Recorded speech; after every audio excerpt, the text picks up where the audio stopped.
Well, good morning from Unity Church of Ames to all you people out in the congregation and out in the Netherlands, as we say.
Thank you, Brian. That was lovely as always.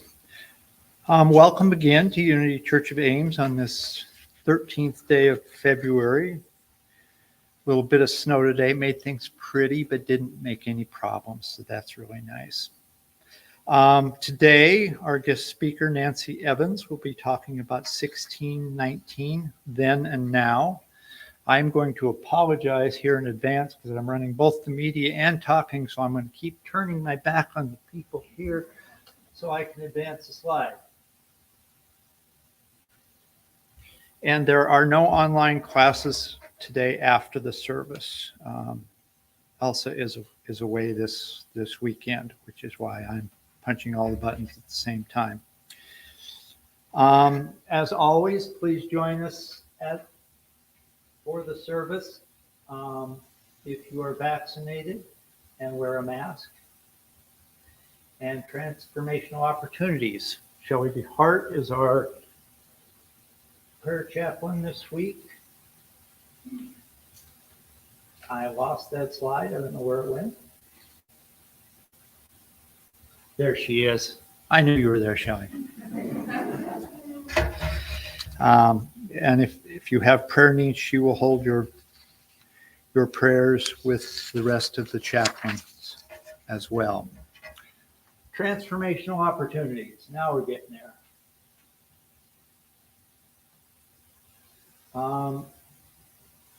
Noon brown bag meeting today noon brown bag meeting on the 16th. Planning for the consignment sale on March 6th. On March 5th. Barb McKelvey will be in also on Wednesday, February 16th, to work if you have any needs from the bookstore. We were just wondering if the Lenten books were in yet. I didn't see them, so I don't think they are, but that would be nice. Also, coming up, just one second.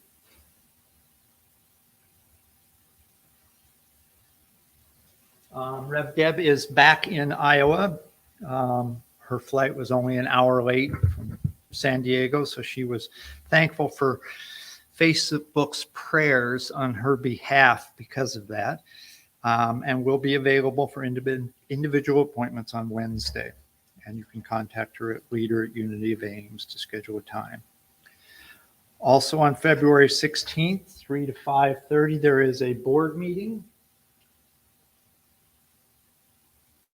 which somehow I didn't even have in my calendar until I was looking at this last night. So it was nice that worked out that way. You can also visit the Facebook page anytime to sample the meditations that Deb did while she was away. I know that she gets a lot of hits on those meditations. She doesn't usually have too many people while she's doing them, but she gets a lot of response later, which is very nice. Okay, looking ahead, Rev Deb is back for the 20th. Yay. Seeing what is ahead and laughing anyway. Looking forward to that. As always, we will be live streaming and live in person. Bridget Hill will be here as a guest musician. We certainly enjoy it when she comes. After the service on Sunday,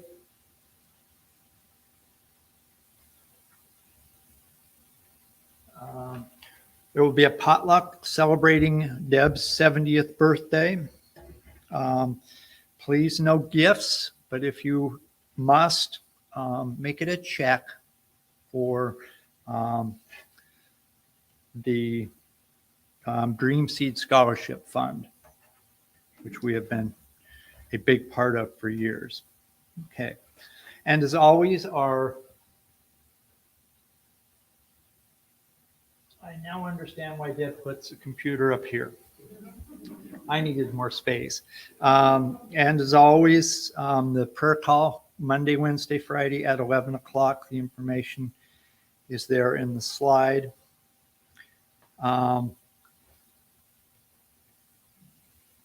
I mentioned this before, but the policy, Unity Church of Ames, require all who enter to wear masks and to be vaccinated if at all possible. And we thank you for adhering to that policy. Getting ahead of myself. Okay. Opening prayer.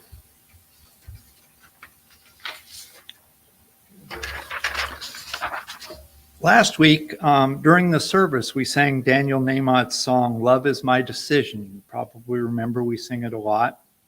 I was struck particularly by one line of the lyrics that I thought would make a wonderful prayer for today's service because of the subject matter that Nancy will be talking about. Love is my decision. It's up to me to stand on that bridge. Love is my decision.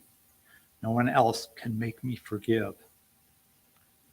And once I decide to change my mind, God will show me how. Love is my decision, right here and now. May minds be changed from guilt and fear to love and understanding. Amen. And our opening song is We Shall Overcome. We cut down from 8 to 5 verses, so we won't be here all day singing.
Wonderful, and give yourselves a hug. It's greeting time. Clark and Joanne are online at least. There's others, they say good morning. You can all virtually say good morning to them as well.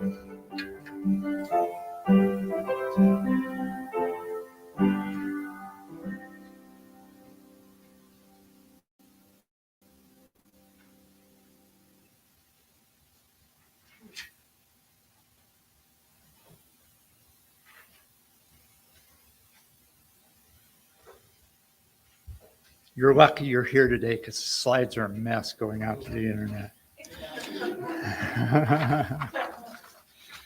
So let us join together and do the Unity Worldwide Ministries Foundation statement. Together, please. There is only one presence and one power in the universe and in my life, God the good, omnipotence. And our Unity Church of Ames affirmation, through the Christ Spirit in us, we create a better church and a better possible be it.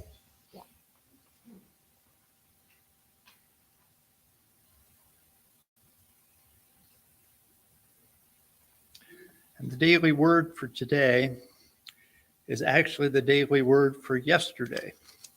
We looked at it and thought that Saturdays was more appropriate given the subject matter. So the word is dreamer. My dreams lead me to great possibilities. As an optimistic thinker, I imagine all kinds of positive possibilities, contemplating all that is good for me and for my loved ones. I am also a dreamer. I do not lose sight of reality, but I am not limited by it. I treasure my dreams because they show me all that is possible. The better I can envision and feel my dreams as genuine possibilities, the more easily I am able to achieve them. My dreams may be greater than my current evidence, but that's what dreams are for. I believe in the power of my dreams and my ability to make them come true. I love the challenge of reaching for my dreams, trusting whenever I realize one dream that another one is on the horizon. I am a dreamer, a believer that nothing is impossible. And from 2 Corinthians chapter 5, verse 7, for we walk by faith, not by sight. Okay. And next we're going to sing Lift Every Voice and Sing, and Brian's going to play it through for us all the way so we will remember what it sounds like.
Once more, we're going to do a little technology shift here because it's time for Nancy.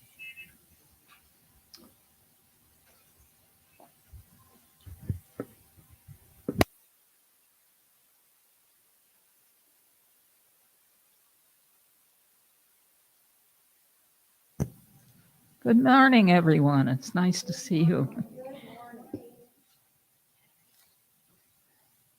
So I just like to acknowledge that it was my dear husband who asked me if I would like to do this talk today.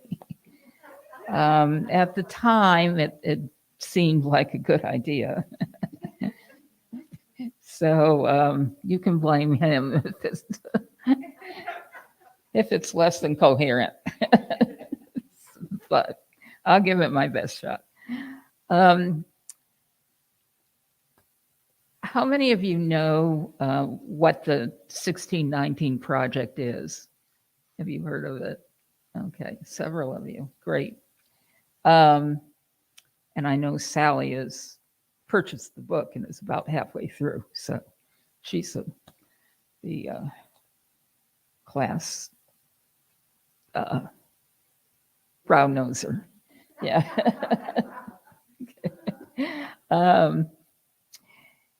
Well, the 1619 Project, a new origin story, has just come out in book form. It's in that form, it's an anthology of essays and poetry based on the essays that were presented in the 1619 Project issued by the New York Times magazine in August 2019. The book was created by Nicole Hannah-Jones and the New York Times Magazine. She is a writer for the New York Times Magazine and also was originally from Waterloo. So she makes mention of Iowa and in her writing, not always in a favorable way. The original project was aimed to reframe the country's history by placing the consequences of slavery and the contributions of Black Americans at the very center of the United States national narrative. The first publication stemming from the project was in the New York Times Magazine, as I noted, and it was written to commemorate the 400th anniversary of the arrival of the first enslaved Africans in the English colony in Virginia in 1619. In 2020, the opening chapter that was written by Nicole Hannah-Jones received the Pulitzer Prize for commentary. And that essay is modified in a modified form is the preface of the book, and it's quite enlightening.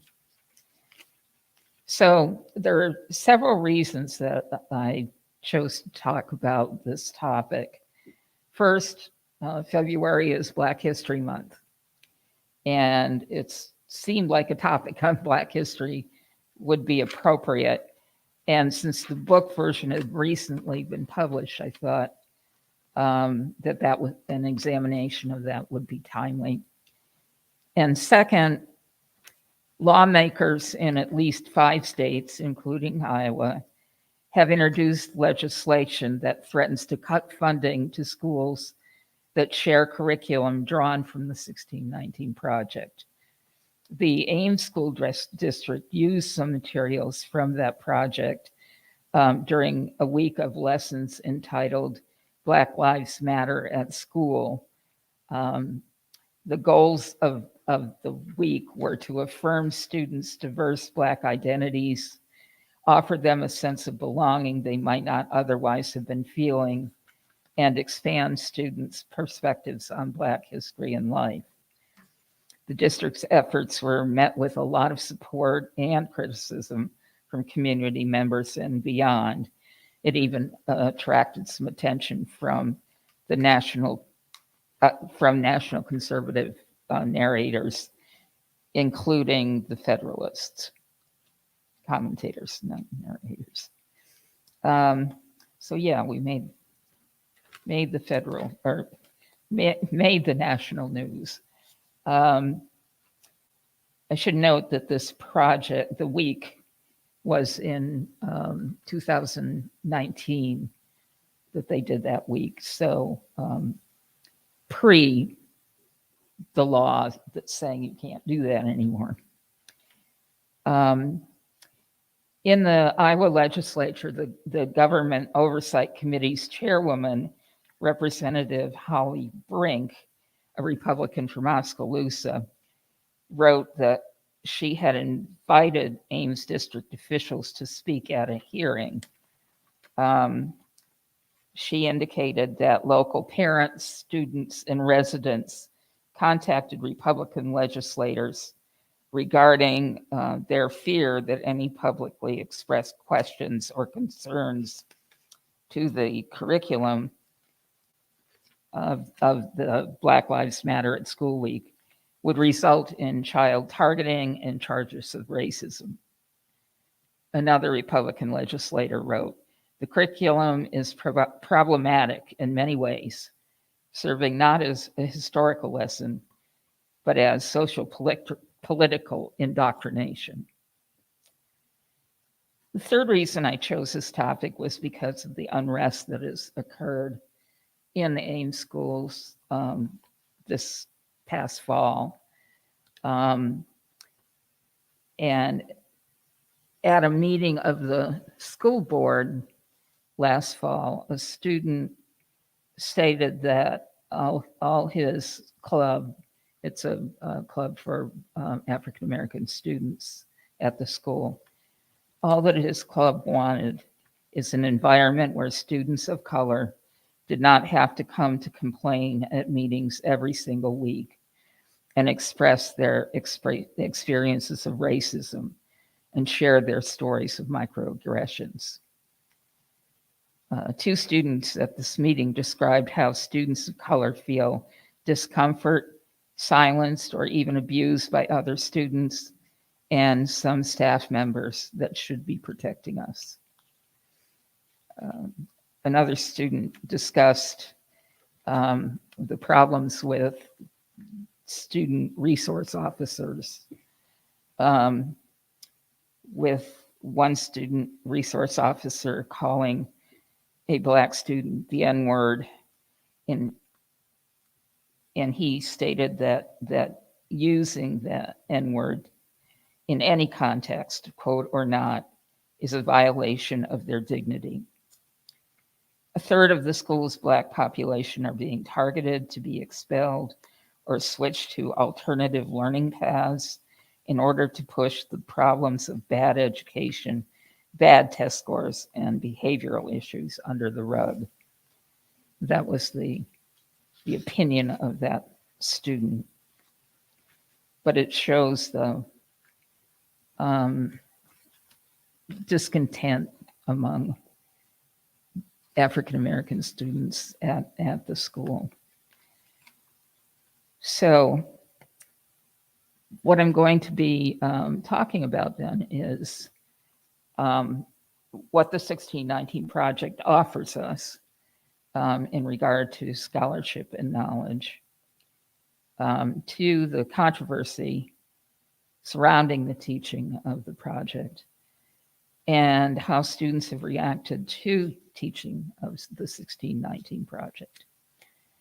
But before I address each of these topics, I first want to share a story that was published by Joe Heim in the January 22nd, 2022 Washington Post. I love the Washington Post. It's my favorite. Okay, so the story is titled "An Old Virginia Plantation." Sharswood was a large plantation built in the middle of the 19th century. Frederick Miller did not know much about it, although he passed it every day while riding on the bus to school. Although it was distinctive, Miller, an Air Force veteran who now lives in California, did not think about it very much. He was not aware that it used to be a plantation or that 58 enslaved people once lived there. He never knew that its past had anything to do with him. However, when his sister called to let him know the estate was for sale, he was eager to buy it. He had been looking for a place near Gretna, the town in which he grew up, that was large enough for family gatherings of his large extended family. Do you have can you go back one? Yeah. Gretna is in the circled county. It's just north of Chatham. And it's a very rural county and borders North Carolina. So that's where he was from and where this plantation exists. Okay.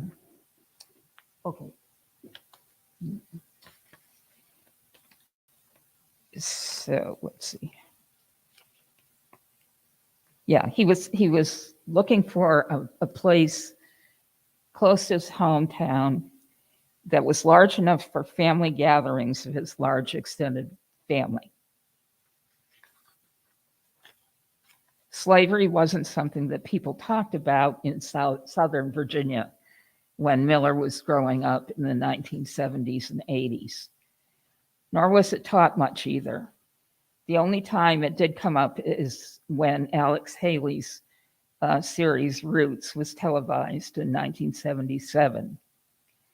For many students, it was their first experience with what slavery was all about. Miller assumed that his ancestors were enslaved, but he had no idea by whom they were enslaved or where they lived. His cousin, Marion Keyes, who was a teacher, stated that they were not allowed to teach about slavery or even the Civil War in Pittsylvania County. After Frederick Miller bought Sharswood, his sister, Karen Dixon Rexroth, and their cousins, Sonia Womack Miranda and Dexter Miller, began exploring their family history. None of them knew at the time that the property had once been a 2,000-acre plantation whose owners were Charles Edwin Miller and Nathaniel Crenshaw Miller. Since it was not uncommon for formerly enslaved people to take on the names of their enslavers, and since their extended family lived around Sharswood, they continued to search for other clues that might solidify the connection. They scoured courts and real estate records, examined census data, and revisited family tales passed down over generations. From the death certificate of their great-grandmother, Sarah Miller, they learned that she had died in 1949 at age 81. They also learned that her parents were Violet and David Miller. From the fragments of family oral history they have pieced together and the proximity of the family to Sharswood, they were certain that Violet and David Miller were enslaved at this plantation. When they found the 1870 census, that in that census, that a boy named Samuel was born to Violet in Pittsylvania County in 1864, that N.C. Miller was listed as the enslaver, and that Samuel's youngest sister, Sarah, was also listed as a member of the household. They were positive that they were enslaved on this Sharswood plantation. So for Frederick Miller, the property he bought ended up not only being a gathering spot for the family, but also its first traceable point in the United States. It left him thinking about the importance of family history and the absence of that history for many people like him. Before the Civil War, the house at Starswood was the hub of one of the largest tobacco plantations in Pittsylvania County. And it's not hard to imagine the enslaved men, women, and children who harvested that tobacco to enrich the plantation's owners. At the beginning of the Civil War in Pittsylvania County, I'm going to get that before I finish talking. Pittsylvania. Close to half of that population was enslaved. Those enslaved at Starswood ranged from age 1 to 72, according to census figures. 35 were 12 or older and were considered adults. There were 23 children. Of the total of 58, 31 were female. There were 12 houses for enslaved people on the plantation. 12 houses for 58 people. Not much more is known about the plantation or those enslaved on it.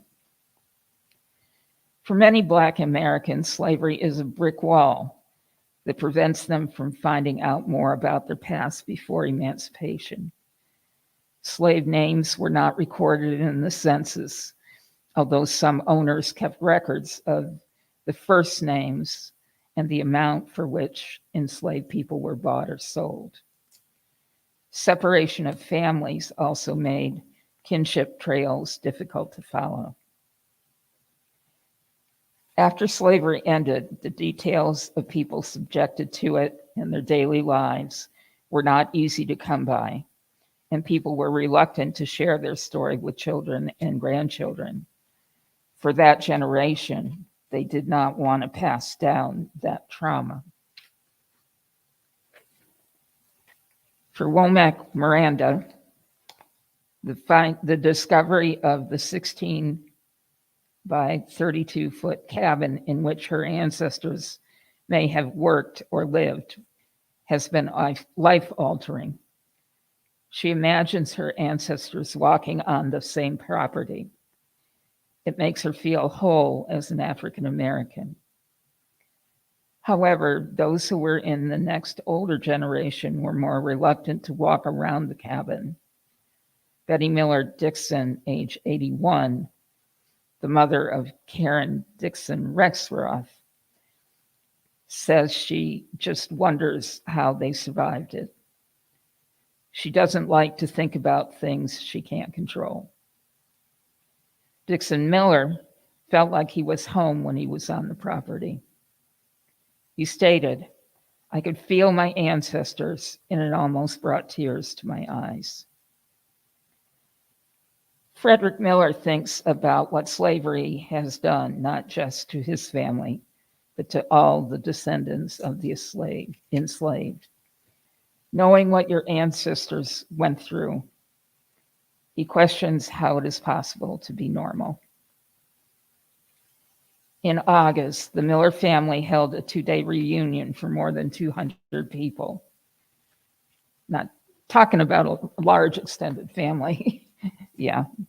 The Miller family reunions go back at least till 1965. Relatives told Frederick it was the best one they had ever attended. Miller said he was proud that his relatives were reconnecting, not just with each other, but also with their past. He still thinks about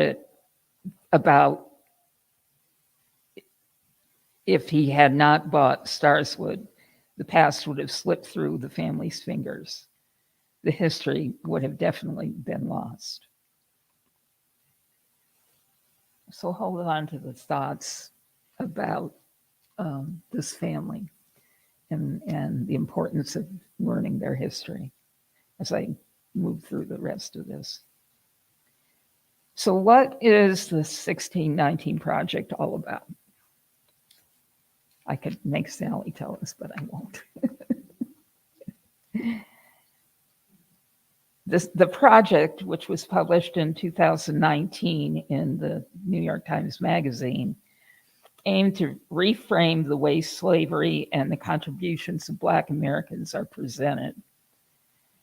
This new framing challenges the idea that American history began with the signing of the Declaration of Independence in 1776, or with the arrival of the Pilgrims in 1620. Instead, 1619, the year in which the first Africans were sold to colonists in Virginia, is seen as the beginning of America. The project, do you have the, yeah, great. Good job. We didn't rehearse, so. Okay. The project includes 18 chapters. You can flip it again, Susan. Oh, you already did. The project includes 18 chapters that consider how slavery has influenced 18 different aspects of American life throughout history. And you can see on this slide some of the topics that they cover, ranging anything from the importance of sugar in Americans' lives to why we don't have universal health care. It's really interesting, the range of topics that they cover, and they discuss how that topic is related to slavery. So after the publication, in fact, right away in the publication of the magazine, a lot of controversy was received. There was also positive reactions from both journalists, historians, and as well as political figures. A lot of people had a lot of things to say about this. So political figures in particular became quite vocal about it. On the positive side, Kamala Harris tweeted that the 1619 Project is a powerful and necessary reckoning of our history. We cannot understand and address the problems of today without speaking truth about how we got there. Here. The high-profile conservatives criticized it.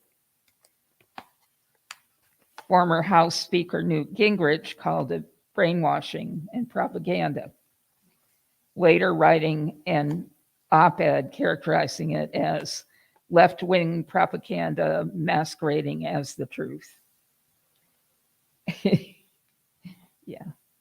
Republican Senator Ted Cruz, I'm hearing growling, also equated it with propaganda. Similar statements were made by our friends, the Iowa Republicans, who filed a bill to ban the teaching of the 1619 projects in schools and take away state aid from institutions that use it. Yeah.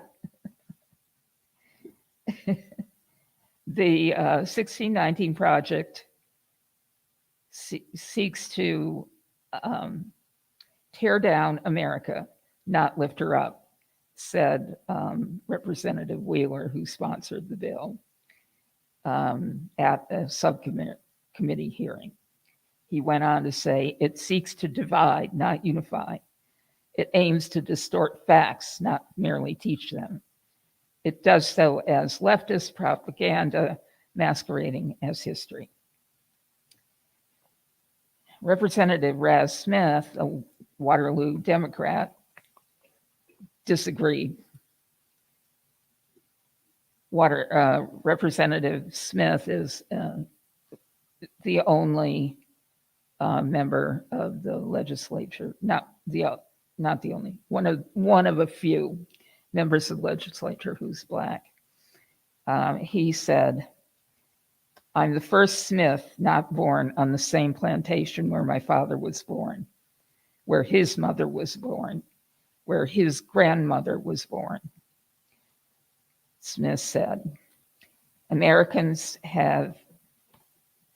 has that opportunity for diverse thought and rigorous debate about what it means to be an American. So, looking at how the project has been used in Iowa, what created all of this fuss. So, in conjunction with the 1619 project release, the Pulitzer Center on Crisis Reporting created free online lesson plans centered on the project's 30 plus essays and creative works. It's 30 because along with each of the essays, there are poems or short fiction pieces. So if you count that up, it comes out to 30 plus. So they created these lesson plans to be used in the schools. In its 2020 annual report, the Pulitzer Center reported that more than 4,500 teachers across the country were using the materials. Students in one Iowa class learned about life before slavery, origins of slavery, the Reconstruction era, the birth of hip hop, and much more.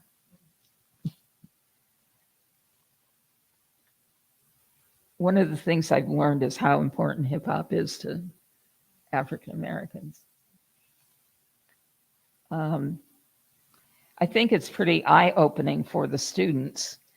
By the time we were a couple weeks in, they were begging to read more because they were getting history that they'd never been taught before, the teacher of this class said.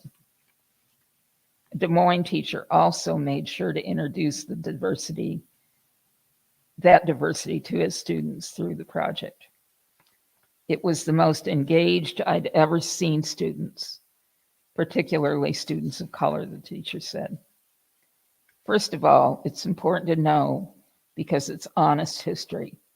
It's not just us manufacturing stuff, but it's also ensuring that their history is a part of US history. Iowa State University history and African American studies professor Brian Benkin said he had taught parts of that information that appears in the 1619 projects in classes throughout his career.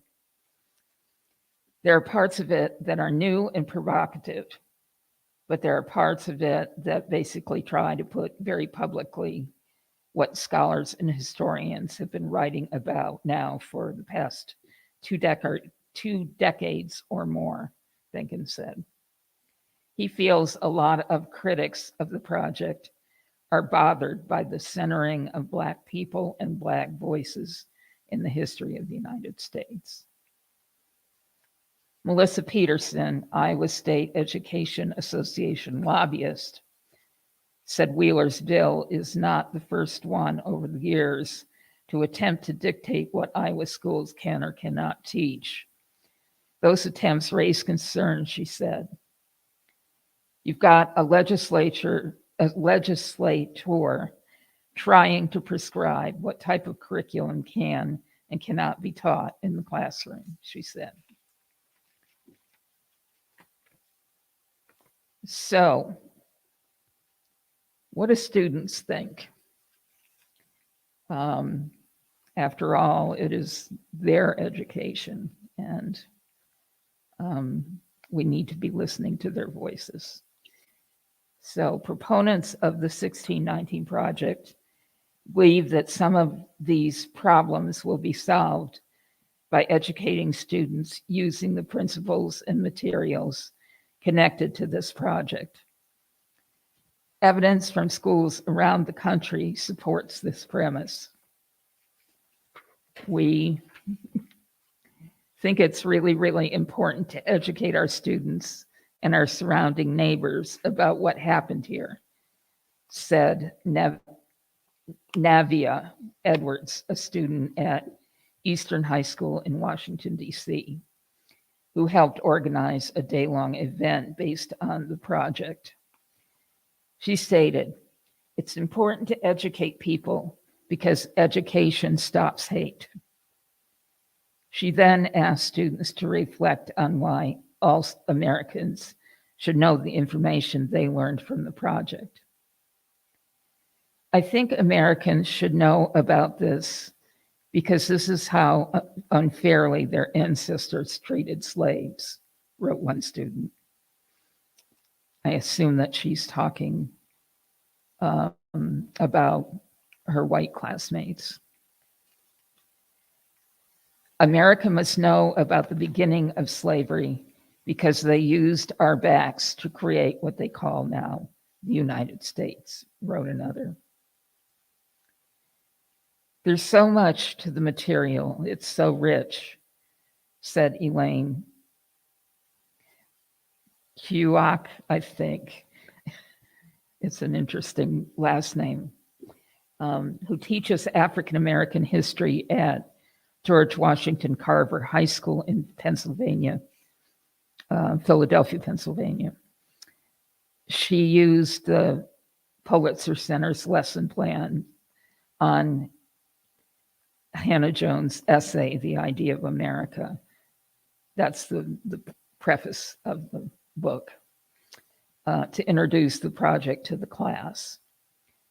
Koak remembers her students reacting when they first encountered the essay, which they read aloud as a class. As they approached the final paragraph, audible wows and other reactions began to build around the room, which was made up of mostly Black students. I think it was really powerful for them. One, to hear someone's story about how growing up, they felt disenchanted with the idea of America.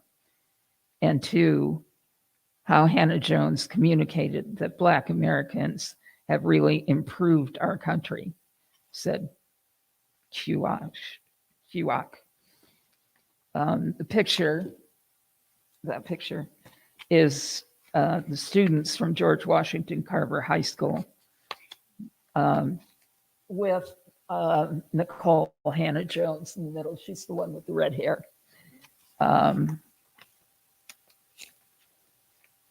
She did, after the project was developed, she's done a lot of traveling to schools around the country and also has spoken on television and at conferences. She's really tried to promote it. But she's made a particular point of connecting with students. And I love the picture. They all look so happy. There's another one, I debated which one to use. There's another one that shows her standing in a tight circle with a group of about maybe 6 or 8 students. And they're just, you can see they're so wrapped with what she's telling them. It speaks to how important this is to them. In a student panel at the Smithsonian event, students from New York City and Washington, D.C. described their responses to the project and their experiences creating poetry, visual art, and advocacy projects inspired by the 1619 Project. "I was angry that I hadn't heard that date before this," said Crystal Robinson, a student at Bard Early College High School in Queens, New York, when asked about her response to the project. Sorry, I'm losing my voice. I thought the 1619 project was pretty interesting, but I wasn't surprised by any of it, said Benjamin C. Banneker High School student Stella Makuza. I will take what I learned from 1619 and pair it with my advocacy and activism work, Makuza continued. I don't think that I can end how Black people are being treated, degraded every single day, but I can join forces with other organizations and my community to demand our respect and get what we deserve. So obviously, what they are learning is making a difference in their lives. So let's go back to the story. I think how I relate the story to the rest of the information about the 1619 project is the project is deliberately providing information about the history of Black people in this country and how it has affected the society. And in particular, she talks about the positive contributions of Black people. Often we only hear the negatives. And she deliberately talks about how Blacks have contributed to US society. I think that Frederick's story about how he never learned any of that information, that teachers were not allowed to teach it, and that they only by chance learned about some of their history and their ancestors on this plantation. It's a deliberate attempt to make sure that that doesn't continue to happen. And I think in that regard, it's a really critical book and needs to be taught in our schools.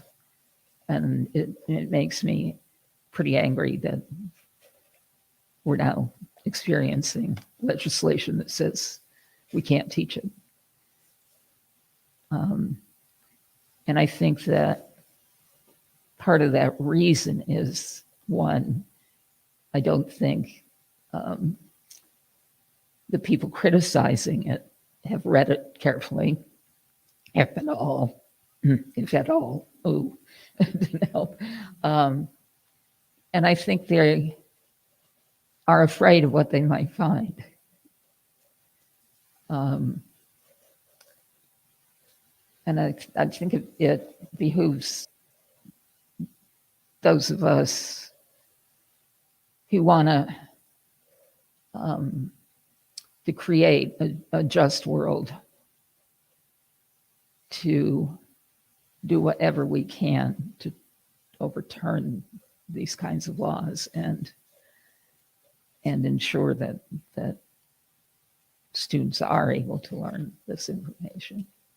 So, and I think Unity people particularly,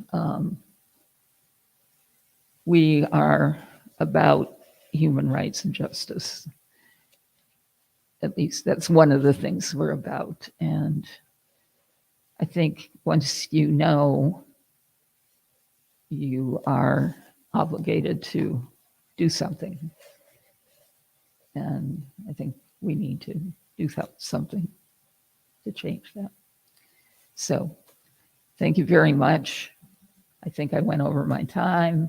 I usually do that, but I appreciate you listening.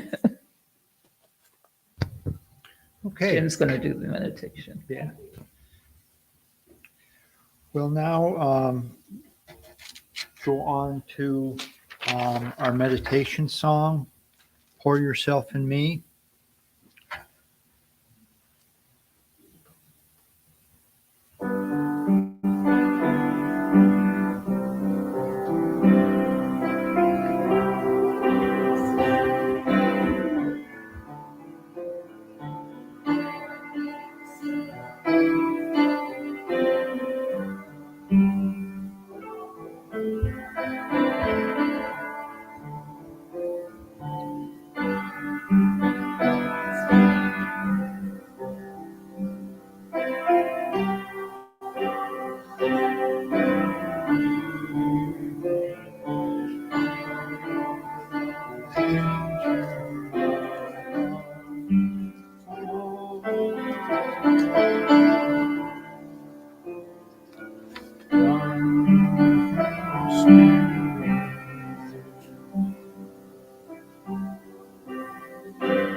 As we go into meditation, let us reflect on the fear felt by so many people on both sides of these difficult topics. Fear causes physiological changes that may produce behavioral reactions, such as aggressive response or fleeing the threat. Aggressive response or fleeing the threat. Let us hold in our hearts all the people afflicted with this fear. Let us share our hearts with those who aggressively fear they might bear some guilt for their actions and for the actions of their forebears. In understanding the past, may we bring peace and reduce fear. Let us share our hearts with those who feel threatened by the lack of understanding in others and may wish to flee that threat. By standing with them, may we bring peace and reduce fear. John 14:27. Peace I leave with you, my peace I give you. I do not give to you as the world gives. Do not let your hearts be troubled, and do not be afraid. Let's take these thoughts into the silence.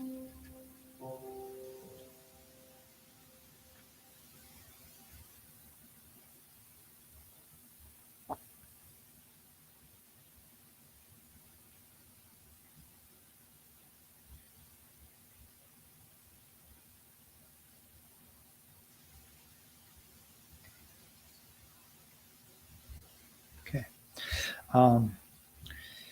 Philippians chapter 4, verse 6. Do not be anxious about anything, but in every situation, by prayer and petition, with thanksgiving, present your requests to God. And the peace of God, which transcends all understanding, will guard your heart and your minds in Christ Jesus. Love is our decision. It is up to us to stand on that bridge. As we stand on that bridge, let's return to the final verse of Pour Yourself in Me.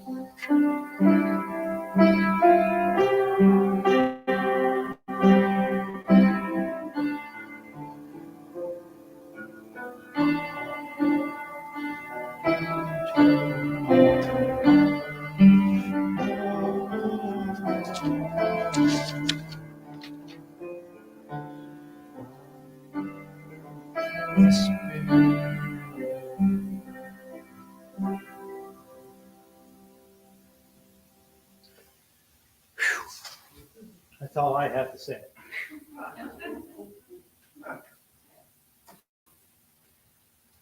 It is now time for our offering.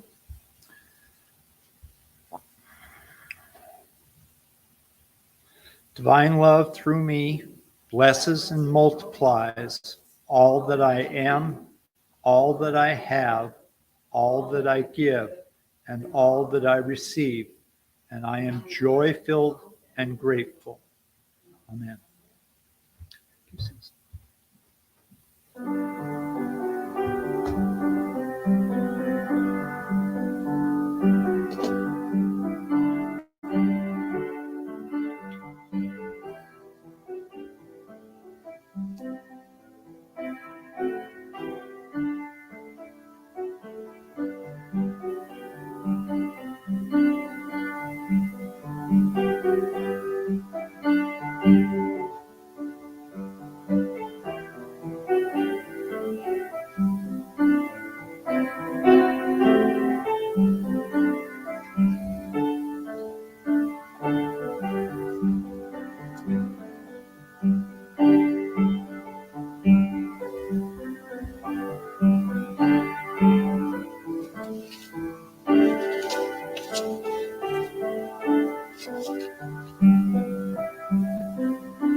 We bless this offering to do the work that God intends us to do,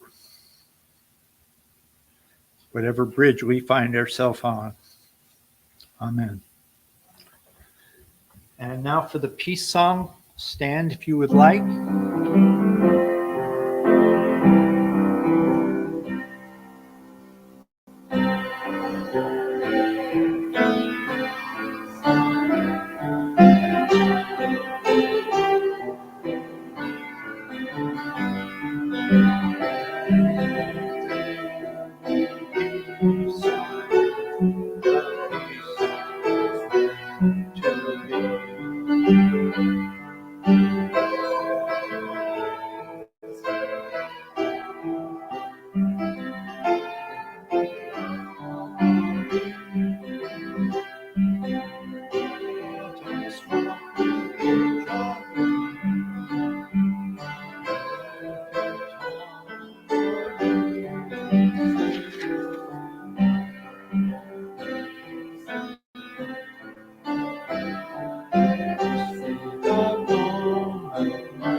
And now our prayer for protection.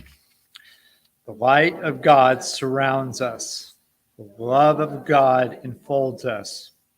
The power of God protects us. The presence of God watches over us. Wherever we are, God is, and all is well. Amen. Go in peace.